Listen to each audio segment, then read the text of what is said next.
Assalamualaikum warahmatullahi wabarakatuh. Alhamdulillah, wassalatu wassalamu ala rasulillah. Segala puji dan puja kehadirat Allah subhanahu wa ta'ala. Juga salawat dan taslim kepada Nabi besar Muhammad sallallahu alaihi wa ala alihi wa sahbihi wasallam. Sebelum kita mulai materi kita, saya perlu titik beratkan kita mulai dari jam 12.00 insyaAllah. Dan kita sudah memulainya kurang lebih sampai jam 13.00. Dan itu kita akan fokus ke materi. Bila memang ada waktu yang tersisa baru kita bertanya. Karena target kami dalam menyampaikan materi adalah bagaimana pesan-pesan wahyu sampai kepada saudaraku seiman. Kemudian diamalkan. Pertanyaan itu adalah melengkapi. Dan saya berharap sebenarnya kalaupun ada pertanyaan maka tetap jam 13.00 kita sudah menutup materi kita. Karena jam 13.00 sampai jam 14.00 saya ada live lagi. Kajian kitab rutin atau buku rutin 70 Keluhan Wanita. Bagi teman-teman yang mau ikut juga silakan insyaAllah. Saya mengajak teman-teman di YouTube agar selalu subscribe, like, dan jangan lupa loncengnya agar Anda selalu dapat informasi terbaru dari kami. Dan yang belum bergabung silakan untuk ikut tentunya. Menjadikan media kita ini bersama-sama untuk menyebarkan ajaran Nabi Muhammad sallallahu alaihi wa ala alihi wa sahbihi wasallam. Kemudian juga teman-teman di Instagram, di Facebook, mari kita sama-sama selalu follow. Dan juga tentu lakukan pada semua channel-channel dakwah yang baik yang menyebarkan agama Allah subhanahu wa ta'ala. Karena hak itu kebenaran bila junjung tinggi dan dipertahankan, tentu batil akan hilang. Namun kalau kita tidak bekerja sama dalam mendukung kebenaran, maka otomatis kebatilan akan merajalela. Judul kita teman-teman pada saat ini adalah optimisme. Perlu kita garis bawahi bahwasanya optimis salah satu pilar dari pilar-pilar Islam. Jadi seorang muslim wajib mengetahui kalau mereka selalu berada di atas sebuah pilar bangunan yang kuat, yaitu optimis. Dan itu ajaran dalam agama kita. Imam Adz-Dzahabi rahimahullah memasukkan putus asa dari rahmat Allah atau pesimis itu bagian daripada dosa besar. Allah subhanahu wa ta'ala rahmatnya sangat luas. Salah satu sifat Allah subhanahu wa ta'ala adalah rahmatnya mengalahkan murkahnya. Sebagaimana dijelaskan dalam hadis qudsi. Ya. Artinya Allah subhanahu wa ta'ala memberikan kesempatan kita agar selalu optimis. Sebesar apapun dosa yang kita lakukan, sebanyak apapun yang sudah kita langgar, selama kita ingin kembali, atau bahasa agama kita taubat di jalan Allah, Allah akan terima. Bahkan dalam hadits Bukhari dikatakan, Allah sangat gembira dengan taubat hamba-hambanya. Jadi ada penekanan tentang masalah pentingnya optimisme dalam Islam. Dan ini akan lebih panjang lebar kita bahas pada kesempatan ini insyaAllah. Di pembukaan ini teman-teman sekalian kita bisa merenungi sabda Nabi SAW. Beliau mengatakan, La adwa wa la tiyara wa yu'jibuni al-fa'al. Artinya, ketahuilah tidak ada penyakit yang menular sendiri dan tidak ada kesialan. Serta aku sangat menyukai al-fa'al. Al-fa'al itu kata-kata optimis. Ya. Jadi seperti biasa di teman-teman dokter itu atau medis, kalau orang lagi sakit, saya bisa sembuh nggak? Insya Allah bisa. Ya. Apapun selalu kita menghubungkan bisa. Selama bukan sesuatu yang melawan sunnatullah. Misal, kalau ada orang berharap malam dihilangkan sama sekali. Itu keliru. Sunnatullah peraturan malam dan siang berpasang-pasangan. Atau berharap agar lawan jenis laki-laki atau perempuan hilang sama sekali. Ini juga tidak mungkin. Sunnatullah. Atau menghapus kematian. Ya. Atau kelahiran. Ya. Atau menentukan, mengatakan bahwasanya tidak mungkin orang ini akan mati pada hari ini dan menentukan misalnya itu takdir. Maka ini semua tidak mungkin. Tapi kalau sesuatu yang sifatnya manusiawi, sembuh dari penyakit, mengejar prestasi-prestasi dunia terbaik dari pendidikan, dari pekerjaan, ya, mengejar harta yang halal, pasangan yang baik, yang sempurna menurut kita, keturunan yang banyak, pakaian yang bagus, harta dan urusan dunia, maka itu kita dianjurkan agar optimis. Termasuk kalau kita sudah melakukan pelanggaran-pelanggaran pun, kita diharapkan agar segera bertaubat dan kembali ke jalan Allah subhanahu wa ta'ala. Perhatikan sabda Nabi SAW di sini dikatakan, wala tiyarah, nggak ada kesialan. Nah ini seringkali orang menghilangkan atau merobohkan pilar optimisme dalam hidupnya karena menganggap sial. Misal, mobilnya mogok tiba-tiba, sial nih mobil. Padahal sebenarnya tidak ada sial. Atau ada hari sial, ada waktu sial, ada tempat sial. Nggak ada dalam Islam semua itu.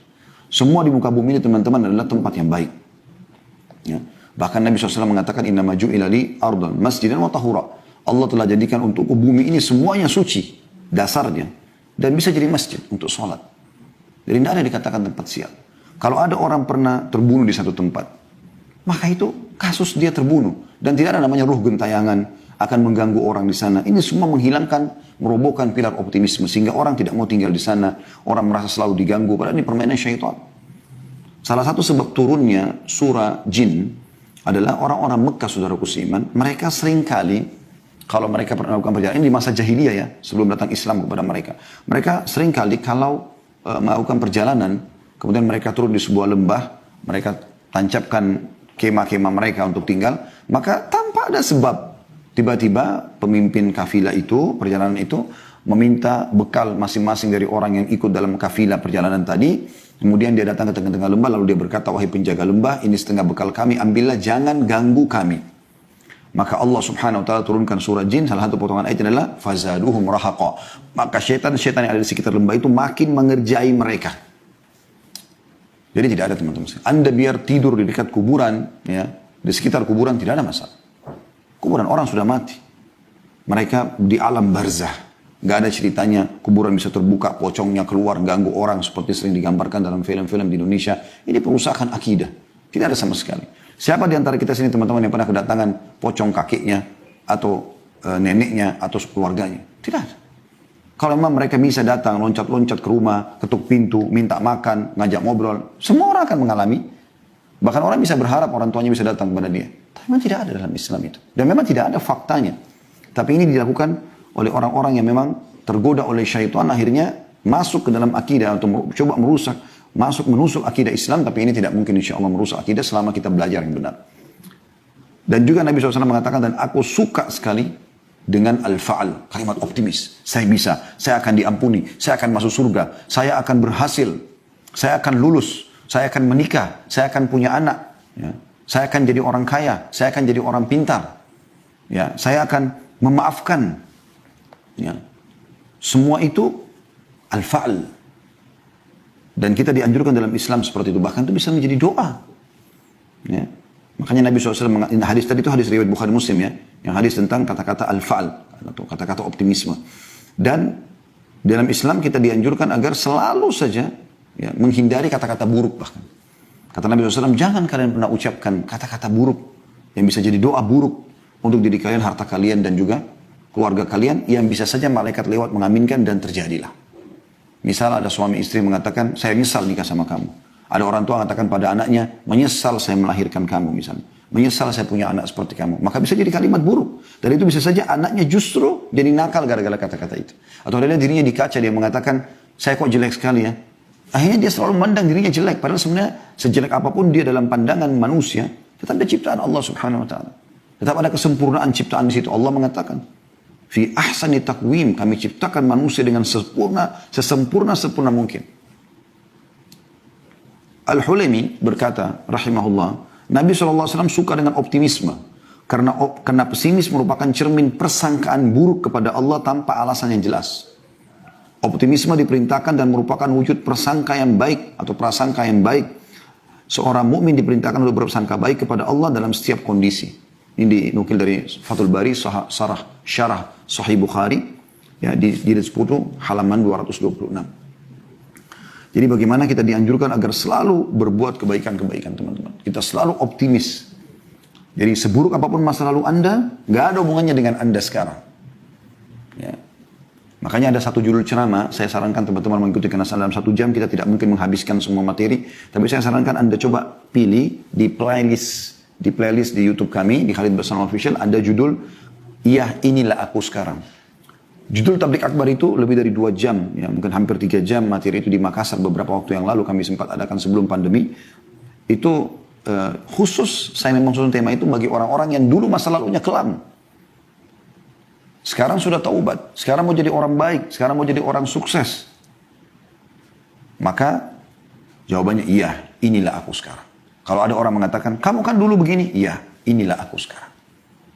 Masa lalu dalam Islam tidak pernah dilihat. Bukankah mayoritas sahabat dulunya orang-orang non-muslim, orang kafir di Mekah, kemudian mereka dapat hidayah? Bukankah Umar bin Khattab radhiyallahu anhu adalah orang yang paling benci Islam? Bahkan pada saat akan mengucapkan syahadat, hari itu dia menguruskan pedangnya, pakai baju perangnya untuk membunuh Nabi SAW. Dan terbalik, Allah berikan hidayah. Ya. Bukankah Abu Sufyan, orang yang memimpin pasukan Ahzab, Orang yang membenci Islam, tapi setelah pembebasan kota Mekah masuk Islam. Bukankah Ikrimah bin Abi Jahal, ayahnya Abu Jahal, meninggal dalam keadaan kafir. Dia selalu bersama ayah yang membenci Islam. Tapi yang setelah masuk Islam, dia menangis memegang Al-Quran sambil mengatakan, ini perkataan Tuhanku yang aku lalaikan selama ini. Kemudian dia mengatakan, ya Rasulullah, mulai hari ini aku akan, ya ini lihat kalimat optimisnya, aku akan bersedekah sejumlah dulu yang aku keluarkan untuk memerangi anda sebagai tebusannya. Mereka optimis. Banyak sahabat masuk Islam umurnya sudah sepuh, tapi mereka menghafal Al-Quran. Tidak ada kata-kata pesimis. Mereka selalu optimis. Ya. Abdurrahman ibn Auf radhiyallahu anhu datang ke Mekah, datang dari Mekah cuma pakaian di badan, hartanya semua disita oleh orang-orang kafir Mekah.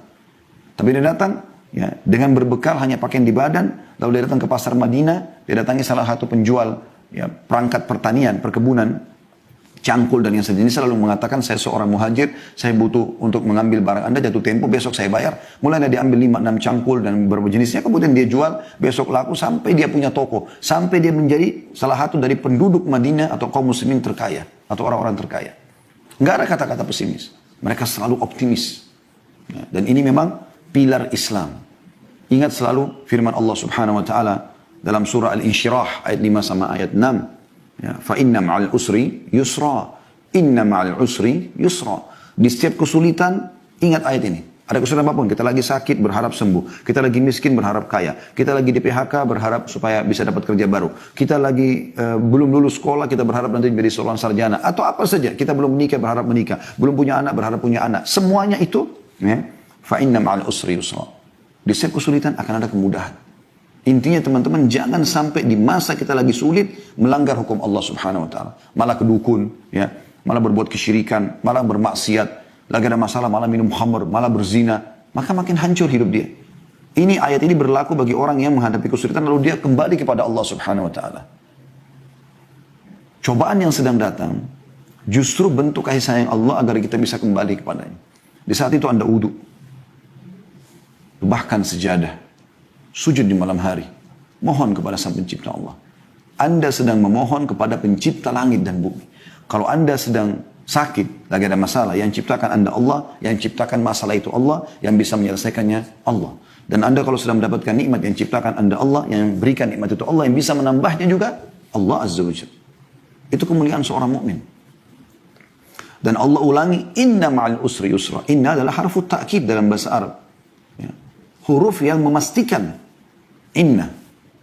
Dan saudara-saudaranya anna, lakinna semua sama. Tapi inna, Allah mengatakan pasti ma'al usri yusra. Di setiap usaha akan ada kemudahan. Asal anda kembali kepada Allah subhanahu wa ta'ala. Ya. Dan juga teman-teman sekalian, salah satu hadis yang mulia diriwayatkan Imam Muslim. Kata Nabi SAW, ihris ala ma yanfa'uk wasta'in billahi wa la ta'jaz. Ini luar biasa hadis tentang masalah optimisme. Perhatikan kata Nabi SAW, bersemangatlah atas hal-hal yang bermanfaat bagimu. Selama bermanfaat, tidak ada maksudnya, kejar. Proses tertinggi dalam pendidikan, dalam pekerjaan, anda yang sedang kuliah, yang mengikuti acara kita lagi sekolah, kejar prosesnya terbaik. Jangan bilang, oh saya nggak bisa seperti si fulan, dia selalu ranking 1, 7 arah 1. Atau dia selalu mendapatkan nilai A+, saya tidak bisa, saya cuma bisa C. Ini ajiz namanya. Harus kita mengatakan bisa. Saya pada saat kuliah, saya coba terapkan metode ini dan berhasil. Saya merasa pada saat saya berkumpul dengan orang-orang yang malas, maka kita bisa terkena tampiasannya. Tapi kalau saya ya semangat duduk dan berteman sama orang-orang yang berhasil, maka saya seperti mereka. Saya seperti mereka. Dan alhamdulillah saya temukan itu. Ya, nilai-nilai yang tinggi pada saat sedang ujian, pada saat kuliah, kita dapatkan karena memang kita ya, bersemangat untuk itu. Ya, kejar yang terbaik. Allah, Nabi SAW mengatakan, bersemangatlah atas hal-hal yang bermanfaat bagimu. Dan minta tolonglah kepada Allah. Nah, ini jangan lupa. Karena kalau Allah tidak tolong, kita tidak akan mampu. Gitu kan? Dan jangan kamu lemah. Wala ta'jaz. Jangan putus asa. Jangan pesimis. Ada juga hadis Nabi SAW yang mulia. Kata Nabi SAW, kalau di tangan seseorang di antara kalian. Ya, di tangan seseorang di antara kalian. Itu ada bibit pohon. Sementara dia tahu besok terjadi kiamat. Maka tetap dia tancapkan.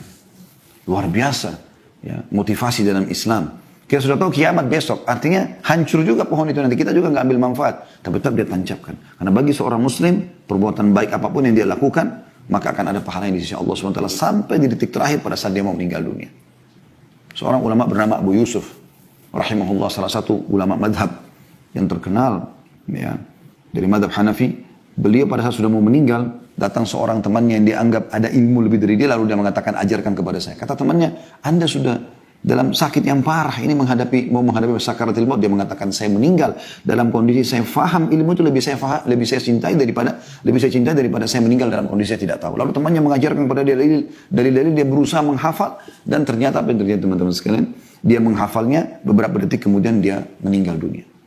Begitu besarnya motivasi dalam Islam. Dan optimis setiap kali mengejar prestasi terbaik. Dan Anda diberikan lagi satu motivasi besar dalam Islam dalam masalah optimisme ini. Yaitu, kalau Anda sudah niatkan ternyata Anda belum melakukannya, asal Anda tulus karena Allah, Allah akan berikan pahalanya. Misal, kalau Anda mau tidur sholat malam, niat mau sholat malam. Ternyata kebablasan, bangunnya azan subuh. Di sini Anda akan diberikan oleh Allah SWT pahala lengkap sholat malam. Karena kata Nabi SAW begitu. Man hamma bihasanatin walam ya'malha kutiba lahu hasanatun kamil. Siapa yang baru niat mau mengerjakan satu amal kebaikan, lalu dia kerjakan, siapa yang niat mengerjakan satu kebaikan, lalu dia belum sempat mengerjakan, dicatatkan baginya satu pahala. Fa'in amilaha, kalau dia sempat kerjakan, kutiba lahu asyru adha'afiha. Kalau dia kerjakan akan dicatatkan baginya 10 kali lipat. Jadi kalau Anda bangun sholat malam, Anda akan dikasih 10 kali lipat, karena sudah niat sebelumnya dan dikerjakan. Seperti itulah. Seperti sekarang Anda tidak punya harta untuk haji misalnya. Tapi Anda niat mau haji. Anda meninggal sebelum mengerjakan haji, Anda akan dapat pahala haji. Jihad, sedekah, bakti sama orang tua, apa saja. Setiap kali Anda lihat perbuatan baik orang lakukan, Anda tidak mampu melakukan. Tapi Anda memang berniat, berazam, bertekad. Kalau Allah berikan kemudahan seperti orang itu saya akan lakukan, maka Anda akan diberikan pahala yang sama. Begitu kata Nabi SAW dalam hadis. Ya, manusia ini 4. Ya, yang pertama adalah orang yang diberikan ilmu dan harta. Lalu dia habiskan keduanya di jalan Allah. Dia hartanya banyak, dia sedekahkan, dan dia juga punya ilmu agama, dia ajarkan. Kemudian datang golongan ini manusia terbaik. Semoga Allah SWT jadikan kita termasuk orang-orang ini. Yang kedua adalah orang yang Allah karuniai ilmu tanpa harta. Dia beragama pintar tapi miskin. Tapi dia, kata Nabi SAW, melihat orang yang pertama lalu dia mengatakan, andai saja Allah memberikan kepadaku seperti si fulan, maksudnya seperti orang yang pertama, saya punya juga harta, saya juga akan lakukan hal yang sama. Bangun masjid, rumah anak yatim, bantu orang susah, segala macam. Apa kata Nabi SAW? Fahuma fi ajri sawa. Maka mereka sama pahalanya. Bayangkan optimisme yang tinggi luar biasa dalam Islam. Kita biar tidak mampu bangun masjid, kita tidak mampu bantu janda-janda, anak yatim, kita tidak mampu membangun sebuah kota, apalah perbuatan-perbuatan, kita tidak mampu pergi haji, kita belum mampu beli umroh, kita pergi umroh, tidak mampu melakukan banyak hal ya dari kegiatan-kegiatan sosial, tapi kita bertekad dalam hati, kalau seandainya Allah berikan saya kesempatan, saya akan lakukan yang sama. Maka sama pahalanya dengan orang yang melakukan. Itu optimis, apalagi yang lebih jelas daripada ini. Dan kata Nabi SAW, golongan ketiga adalah orang yang Allah karuniakan kepadanya harta tanpa ilmu. Kaya tapi nggak tahu agama. Maka dia menghabiskan hartanya pada kemaksiatan. Lalu datang golongan keempat, wa na'udzubillah, ini yang paling buruk, orang yang tidak dikaruniai harta juga ilmu. Udah miskin, bodoh. Ya. Lalu dia bukan melihat golongan kedua sama ketiga, bukan kedua sama pertama, tapi dia lihat golongan ketiga. Yang kaya tapi bermaksiat. Maka dia mengatakan, kalau saya punya kesempatan seperti si fulan, maksudnya orang yang ketiga tadi, menghabiskan hartanya foya-foya di jalan syaitan, maka saya akan lakukan hal yang sama. Kata Nabi SAW, fahuma fi wazri sawa, maka mereka sama dosanya. Ya. Ini bahaya sekali, maka jangan pernah niat untuk menjadi ahli maksiat. Ada cukup banyak teman-teman yang coba kita bahas dalam kesempatan kita ini. Semoga Allah berkahi. Bagaimana kita dianjurkan agar selalu punya optimisme. Ada hadis yang lain. Hadis ini hadis sahih riwayat Imam Ahmad. Hadis ini riwayat Bukhari Muslim tepatnya. Kata Nabi SAW kepada Sa'ad bin Abi Waqqas radhiyallahu anhu, innaka intadhar warathataka agniya'a khairun laka an tadarahum 'alatan yatakaffafuna an-nas. Ketahuilah wahai Sa'ad, engkau meninggalkan anak-anakmu dalam keadaan kaya, ya. Engkau pada saat meninggal tinggalkan warisan yang banyak, jauh lebih baik. Artinya untukmu dan untuk mereka. Kau dapat pahala yang banyak, mereka pun bisa hidup. Daripada mereka kau tinggalkan dalam kondisi mengemis kepada orang-orang. Bukankah itu adalah sebuah optimisme? Supaya kita menjadi orang kaya, yang penting halal, lalu kita tinggalkan untuk ahli waris. Itu hadis sahih riwayat Bukhari Muslim. Allah Subhanahu wa ta'ala, teman-teman, tidak pernah melarang kita untuk menikmati apa yang telah diciptakan. Selama 5 huruf halal. Dan dia hanya melarang 5 huruf yang lain haram. Dan perlu kita titik beratkan, dan ini sering saya bahasakan. Yang haram itu jauh lebih sedikit dibandingkan yang halal. Halal ini banyak sekali. Pada saat Allah haramkan babi, Allah ganti dengan sapi, kambing, ayam, kelinci, semua hewan air. Kenapa harus babi dimakan? Ini sebagai bentuk cobaan dari Allah SWT. Seperti Anda kerja di kantor. Nah, pasti di kantor itu akan, begitu Anda melamar kerja dan Anda diterima, yang ada adalah motivasinya. Kalau kerja dari jam sekian sampai jam sekian akan dapat ini, dapat ini, dapat ini, dapat ini. Tapi di kantor juga akan dikatakan, kalau Anda melanggar akan ada begini dan begitu. Tentu perusahaan tidak berharap Anda melanggar, berharap Anda berjalan. Nah itu yang dimaksudkan, ini cara memahami rasionalnya. Allah Subhanahu Wa Taala memberikan yang haram, itu bagi orang-orang yang mau melanggar. Cobaannya, gitu kan. Jangan dilanggar. Pelanggaran-pelanggaran itu untuk diketahui dan dihindari. Anda sudah tahu ini di perusahaan saya tidak boleh, maka jangan dilakukan. Supaya Anda tidak kena PHK, supaya Anda tidak punya masalah. Begitu juga dengan hal-hal yang merupakan motivasi, ya, atau motivator untuk bekerja di kantor, Anda lakukan. Ya.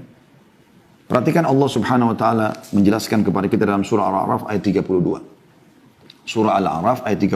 Anda bisa buka di aplikasi Al-Quran di handphone Anda, bunyinya A'udzubillahi minasyaitonirrajim. Sekali lagi Al-A'raf ayat 32. Qul man harrama zinatallahi allati akhraja li'ibadihi wat-tayyibati minar rizq. Qul hiya lilladheena amanu fil hayatid dunya khalisatan yaumal qiyamah. Katakan hai Muhammad, siapa yang melarang, mengharamkan perhiasan-perhiasan yang telah Allah keluarkan untuk hamba-hambanya. Dan tayyibat minar rizq. Yang baik-baik dari rezeki. Makanan yang sehat, makanan yang wangi, berkualitas. Pakaian, minuman, pergaulan yang halal. Siapa yang mengharamkan semua itu? Allah suruh orang beriman untuk makan, minum. Kulu, washrabu, makanlah dan minum. Tapi Allah kasih kuncinya. Halalan yang halal dan tayyib yang berkualitas. Kalau orang beriman teman-teman tidak boleh makan, tidak boleh minum, nggak bisa biologis, maka mungkin kita susah hidupnya. Wajar orang menjadi kafir, tapi ini semuanya bisa, tapi dengan cara halal. Makan, minum yang halal, biologis yang halal dengan cara menikah, gitu kan? Kata Allah Subhanahu Wa Taala, katakan hai Muhammad, itu untuk orang-orang beriman di dunia dan juga hanya untuk mereka di akhirat. Di dunia orang kafir masih dapat makan, minum dan segala macam, tapi di akhirat orang beriman saja. Di dunia kita dapat kenikmatan selama kita menjalankan atau menikmati yang halal, menjalankan perintah dan menikmati yang halal, dan di akhirat kita juga akan dapat khusus buat kita saja. Orang kafir malah akan menuju ke api neraka. Wa na'udzubillah. Kemudian teman-teman sekalian, juga Allah Subhanahu Wa Taala menyebutkan dalam surah Al-Mulk ayat 15. Surah Al-Mulk ayat 15. A'udzubillahi minasyaitonirrajim. Huwa alladhi ja'ala lakumul arda dalulan famshu fi manakibiha wa kulu min rizqihi wa ilaihin nusyur. Dia yang telah menghamparkan bumi buat kalian, ya. Kalian bisa jalan di atasnya. Dan Allah mengatakan wa kulu min rizqi. Makanlah dari rezeki yang telah Allah siapkan. Makanan, minuman yang halal, makan, nikmati. Ya. Supaya kau bisa menjalankan kehidupanmu. Dan ketahuilah kepadanya kalian akan dikembalikan. Juga Allah memerintahkan dalam surah Al-Jumu'ah ayat 10. Setiap habis sholat Jumat, apa yang Allah perintahkan buat umat Islam, terutama kaum laki-laki yang punya kewajiban untuk mencari nafkah. A'udzubillahi minasyaitonirrajim. Fa idza qudiyatis shalatu fantashiru fil ardi wabtaghu min fadlillah. Wabtaghu min fadlillah wadhkurullaha katsiran la'allakum tuflihun. Hai orang-orang beriman, kalau seandainya, ya, atau bila selesai, maaf saya ulangi, bila selesai mengerjakan sholat Jumat, maka menyebarlah kalian di muka bumi, ya, dan carilah dari karunia Allah. Suruh cari. Fantashiru fil ard, menyebar di muka bumi. Wabtaghu min fadlillah. Ya, cari rezeki itu dari karunia Allah. Dan berzikirlah kepada Allah dengan zikir yang banyak agar kalian termasuk orang-orang yang beriman, orang-orang yang beruntung. Disebutkan dalam sebuah hadis dari Nabi SAW, beliau mengatakan, ma'akala ahadun ta'aman khairan min an ya'kula min amali yadih. Ketahuilah, tidak ada sesuatu yang paling baik dikonsumsi oleh seseorang dibandingkan dari hasil kerja tangannya sendiri. Suruh bekerja. Agama Islam menyuruh penganutnya untuk bekerja, bergerak. Ya, agama ini agama bergerak. Ya. Dalam pepatah bahasa Arab dikatakan, taharrak fa inna fi harakati barakah. Bergeraklah karena di bergerak itu ada berkah. Nggak ada vakum, nggak ada pesimis dalam Islam. Ini kata Nabi SAW. Wa inna nabiyallahi Dawud kana ya'kul min amali yadi. Dan ketahui Nabi Allah Daud memakan dari hasil kerja tangannya. Ya. Juga disebutkan dalam sebuah riwayat bahwasanya kana Zakaria alaihissalam najjaran. Bahwasanya dalam riwayat Imam Muslim, ya, Nabi Zakaria adalah seorang tukang kayu, bekerja dan memakan dari hasilnya itu. Dikatakan juga Anna Idris alaihissalam kana khayyatan yatasaddaq bi fadli kasbih. Nabi Idris alaihissalam adalah seorang tukang jahit dan beliau makan dari hasil jahitannya itu. Ya.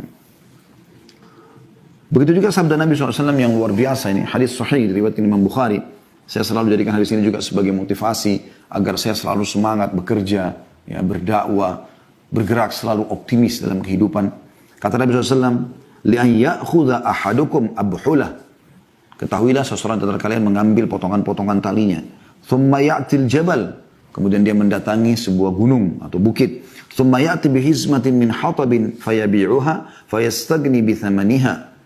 Kemudian dia mengambil kayu-kayu bakar yang dia pikul di pundaknya. Kemudian dia menjualnya atau dia membawa lalu menjualnya. Kemudian dia makan, ya, dari hasil penjualannya. Khairun lahu min an yas'alan nas. Lebih baik daripada dia mengemis pada orang.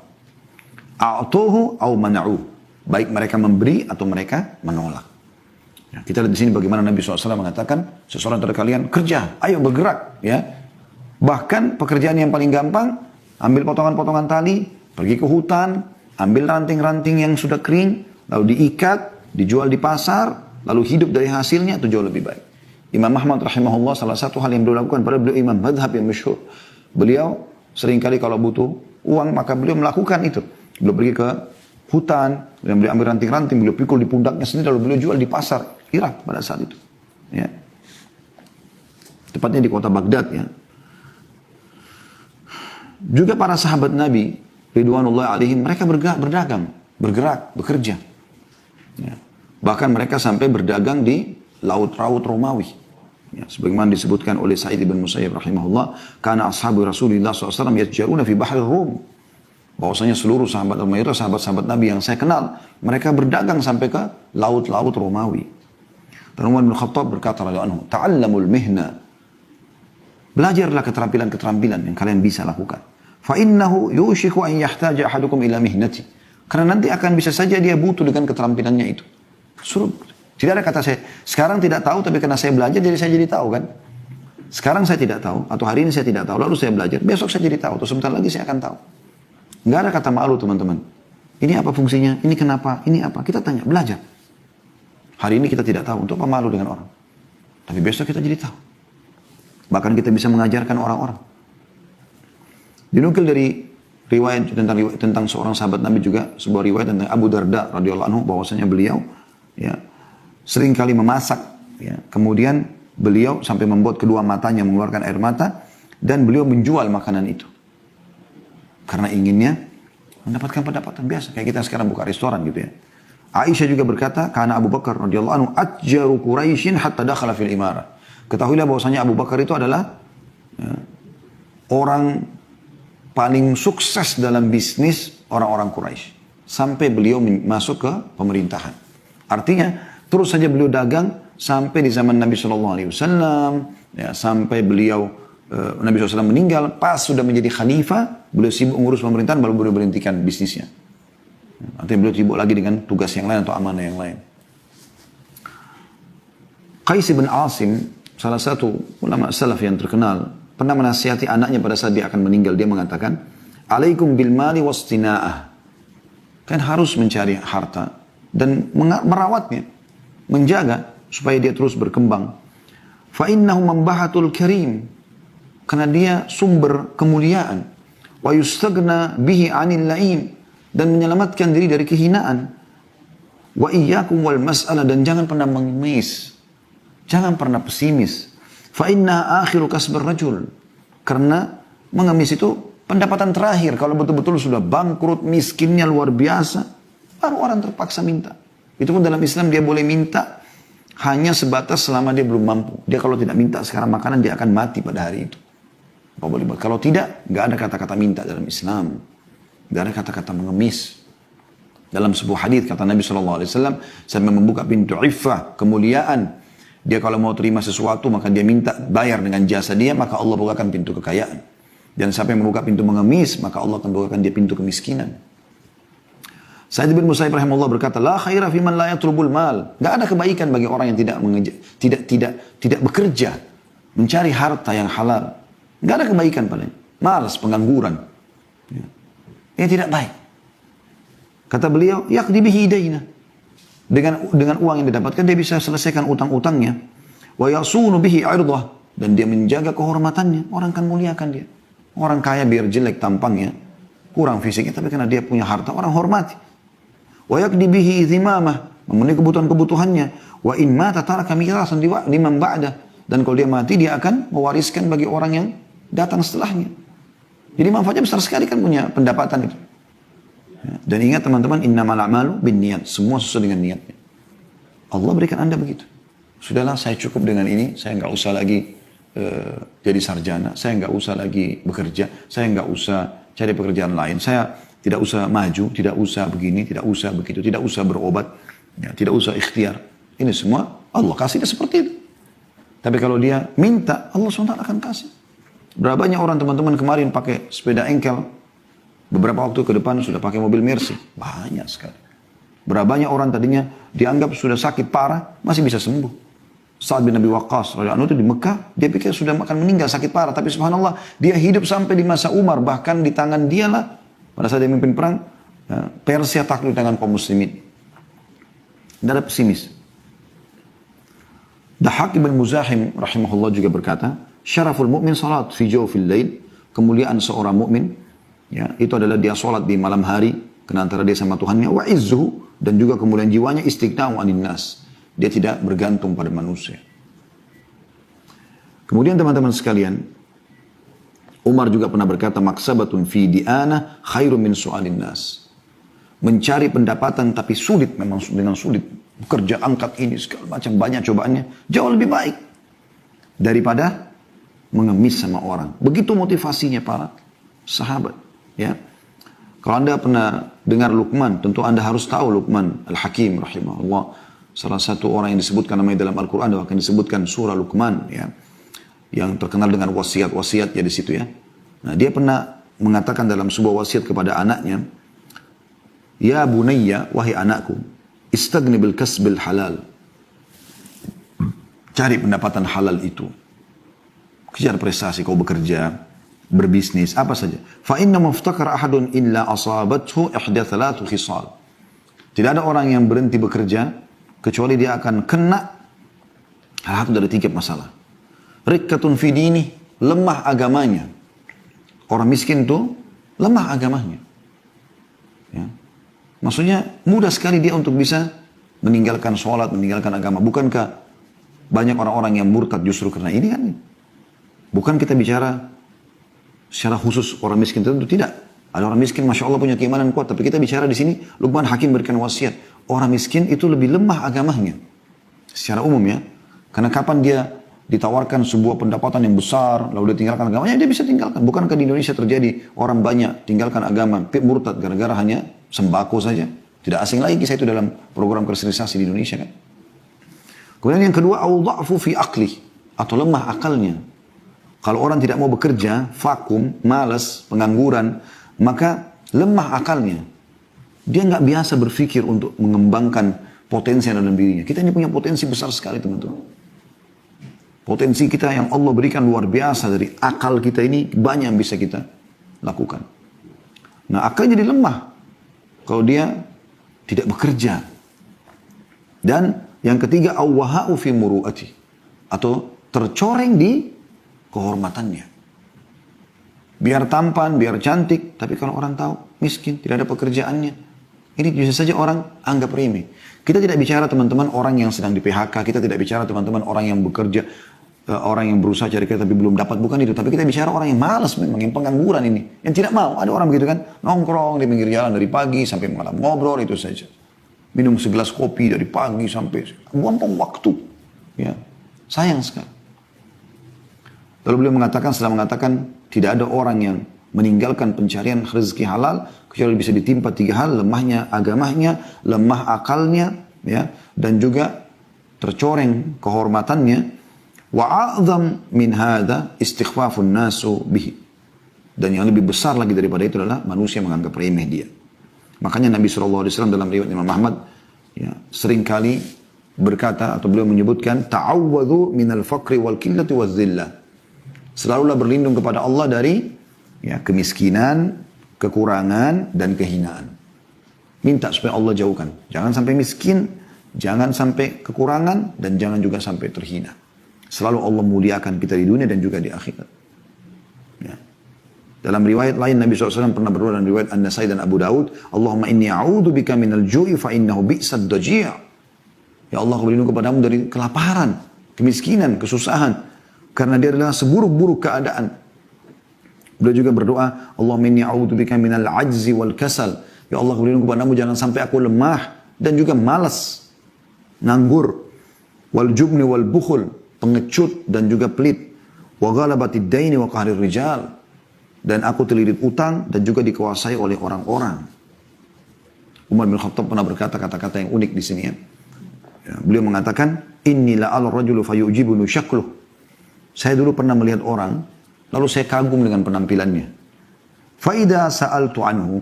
Pada saat saya tanyakan tentang keadaannya, faqila la amalalah. Maka dikatakan tidak ada pekerjaannya, pengangguran. Sakata min aini. Maka dia jatuh dari pandangan mataku. Maksudnya, Umar bin Khattab menganggap orang ini tidak memiliki apa-apa. Kenapa dia tidak bekerja? Beliau juga pernah melihat ada orang selepas sholat Jumat duduk-duduk. Duduk-duduk. Lalu Umar mengatakan, kenapa kalian di sini? Mereka mengatakan, kami bertawakal kepada Allah. Lalu Umar marah. Maksudnya mereka mengatakan, ya sudah, kalau ada yang antarin kami makanan, seakan-akan begitu ya. Ya datang kami makan. Tidak, ya sudah kami tawakal kepada Allah. Maka Umar radhiyallahu anhu marah. Menghardik mereka sambil mengatakan, ya, kalian mengatakan itu sementara kalian tahu Allah tidak pernah atau tidak akan pernah menurunkan hujan emas dan perak. Keluar dan cari rezeki Allah. Jadi banyak orang salah faham dengan kalimat ini ya. Itu juga dengan orang banyak salah faham dengan kalimat zuhud.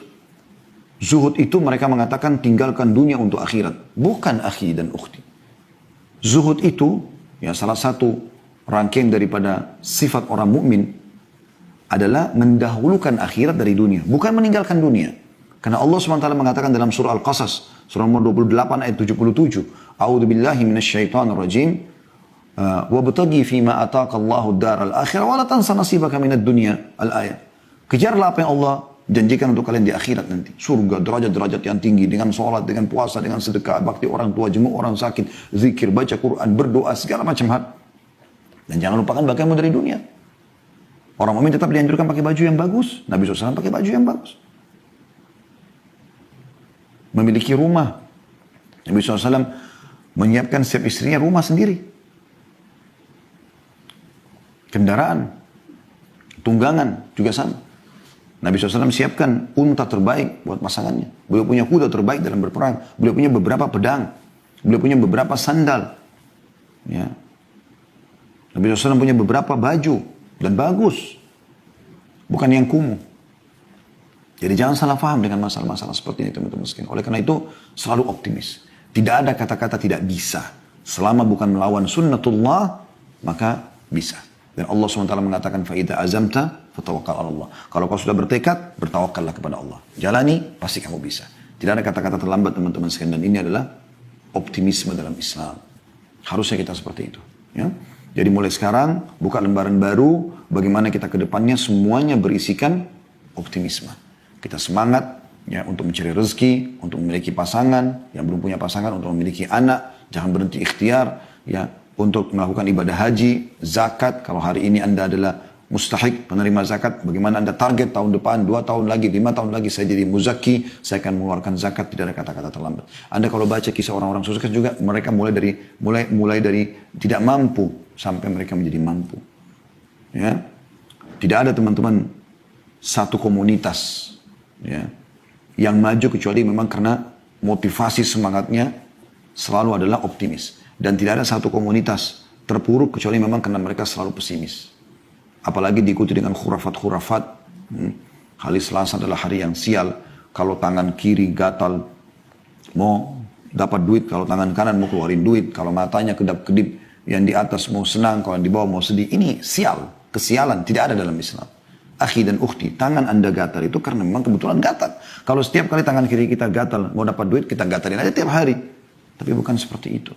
Apa hubungannya dengan Anda mau sedih dengan kedap-kedip di bawah kelopak mata bawah Anda? Gak ada hubungannya sama sekali. Mata Anda letih, butuh istirahat. Jangan sampai Anda menanamkan semua contoh-contoh pesimis ini dalam kehidupan Anda. Allahu a'lam. Ini yang saya bisa sampaikan insya Allah.